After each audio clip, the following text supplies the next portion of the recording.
Welcome to Global Hub Updates. Please subscribe to my channel and press the bell icon for more updates. The air in Jakarta was thick with anticipation as the world watched Indonesia's high-stakes fighter jet competition. Would it be the American F-16 Viper, the French Rafale, or a surprise contender? Insiders in Washington and Paris were confident, believing their technology and relationships would win the day. The stakes were enormous, not just in dollars, but in global influence. Then, the news broke. Indonesia had chosen China. The $9 billion deal for Chengdu J-10C vigorous Dragon fighters stunned the world. It was more than a procurement, it was a geopolitical bombshell. Indonesia, long a balancer between East and West, had made a decisive tilt. The announcement sent shockwaves through the Indo-Pacific, redrawing strategic calculations. Inside the press conference, the defense minister spoke of national interest, strategic autonomy, and a partnership that respected Indonesia's sovereignty. This was not a rejection of the West, but an embrace of a future defined by Indonesia itself. The move would be analyzed in war colleges for years. Outside, disbelief and grudging respect mingled. Defense analysts scrambled to understand the J-10C, a jet many had underestimated. American and European delegations were left speechless, their offers suddenly irrelevant.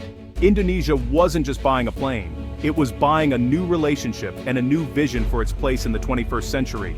The Jakarta bombshell had landed. The fallout was just beginning. To understand Indonesia's decision, look at the history of its air force, the TNI-AU. For decades, its hangars were a patchwork of American, Russian, British, and Korean aircraft, a museum of global politics. This non-aligned approach created logistical chaos. Maintenance was a nightmare, with each jet needing unique parts and specialized crews. Sanctions, diplomatic spats, and obsolescence often left jets grounded for want of a single part. Pilots struggled to transition between vastly different systems, fracturing training and doctrine. The TNI-AU was a force of many parts, but not a cohesive whole. Financially, the burden was unsustainable. Multiple supply chains and training programs stretched the budget thin. Funds for modernization and pilot welfare were diverted to keep the patchwork fleet flying. What once symbolized global connections became a symbol of strategic paralysis. The lesson was clear. An air force built on compromise is compromised in its ability to defend the nation. Change was now a matter of survival. Indonesia is a vast archipelago straddling critical sea lanes like the Strait of Malacca. Rising regional tensions and disputes in the South China Sea exposed the TNI-AU's shortcomings. The old fleet's low readiness and limited range left Indonesia vulnerable. Modernization was essential. Indonesia needed fighters capable of long-range patrols, rapid interception, and credible deterrence. A unified fleet would streamline training, tactics, and logistics, creating a more lethal and efficient force. Network-centric warfare, jets, ships, and radars sharing real-time data, was the future. For Indonesia, this was about more than defense. It was about national pride and ambition. As a rising power, Indonesia wanted a military to match its economic and diplomatic stature. Investing in new fighters was an investment in sovereignty and regional leadership. The time for transformation had come. Indonesia's modernization plan was built on three pillars: platform unification, technology transfer, and absolute sovereignty. First, Jakarta demanded a single fighter platform to replace its chaotic mix of jets. One supply chain, one training pipeline, one doctrine. Second, Indonesia insisted on deep technology transfer, local assembly component manufacturing, and access to critical software. This was about building a self-reliant defense industry, not just creating jobs. Third, Indonesia demanded full operational control. No political strings, no risk of embargoes or withheld parts. The new fleet had to be a tool of Indonesian policy, not a foreign leash. These requirements changed the competition. It was now about partnership, not just performance or price. Indonesia signaled it was ready to move from consumer to creator, forging its own defense future. Any bidder who missed this shift was destined to lose.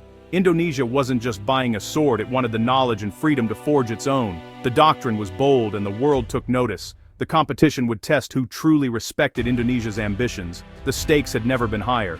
With requirements set, the world's aerospace giants made their bids. The US offered the F-16 Viper, reliable, proven, but with tight controls and limited tech transfer. France's Rafale was advanced and flexible on technology, but expensive to buy and operate.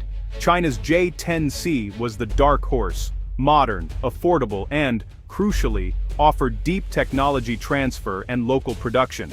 Beijing's deal included rapid delivery, attractive financing, and no political preconditions. China framed the offer as a partnership of equals, not patronage. Western analysts doubted the J-10C's reliability, but on paper, the Chinese package was compelling. It met Indonesia's demands for affordability, industrial growth, and strategic independence. The battle was about more than jets. It was about the best deal for Indonesia's future. The world watched as Jakarta weighed its options. The decision would reshape the region's balance of power. The outcome would echo far beyond Indonesia's borders. The J-10C won because China understood what the West missed. Indonesia wanted partnership, not patronage. China's offer centered on technology transfer and local assembly, empowering Indonesia's defense industry. The J-10C, while not the most advanced, was a massive leap over Indonesia's current fleet, modern, capable, and affordable. China's rapid delivery and stable supply chain were decisive, especially as security threats grew. No congressional approvals, no political strings, just certainty. For Indonesia, this was priceless. Choosing the J-10C was a bold assertion of sovereignty and pragmatism. China offered the right product, at the right price, with the right conditions. The West offered a better jet, but China offered a better partnership. Indonesia's message was clear. It would define its own future. Indonesia's choice sent shockwaves through the Indo-Pacific. For the US and its allies, it was a major setback, a crack in their regional strategy. Indonesia, a pivotal ASEAN member, had shown it would pursue its own path, even in sensitive defense matters. Regional reactions were mixed. Some saw risk, others saw a model for strategic hedging. For China, it was a diplomatic and industrial triumph, deepening ties with a key regional power. The deal altered the power balance in Southeast Asia, introducing new variables into the South China Sea equation. An Indonesian air force equipped with Chinese fighters changed everyone's calculations. The region was moving toward a more multipolar order, with middle powers asserting independence. The era of clear-cut alliances was fading.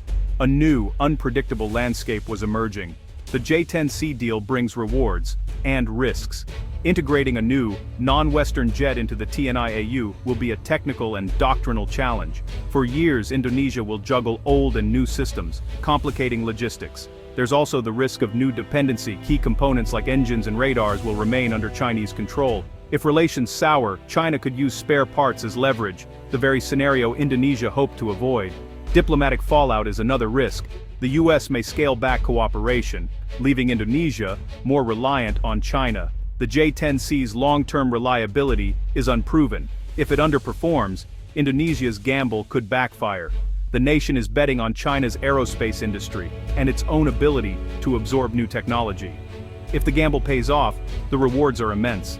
If not, Indonesia could be left with a costly fleet that fails to deliver. The J-10C deal marks a bold new chapter for Indonesia. If successful, the TNI-AU will become a modern, unified force, able to defend the nation and project power. The deal could spark industrial growth, transforming PT Dirgantara into a regional aerospace leader. Thousands of high-skilled jobs and technological innovation could follow, but the path is fraught with uncertainty, technical, diplomatic, and strategic. Indonesia must balance its new partnership with China against its ties to the West. The project's success depends on China's partnership and Indonesia's ability to build capacity. It's a calculated risk, sovereignty, and ambition versus comfort and certainty. The world will watch to see if Indonesia soars or finds itself in a new kind of cage. The future of the vigorous dragon and Indonesia's destiny hangs in the balance.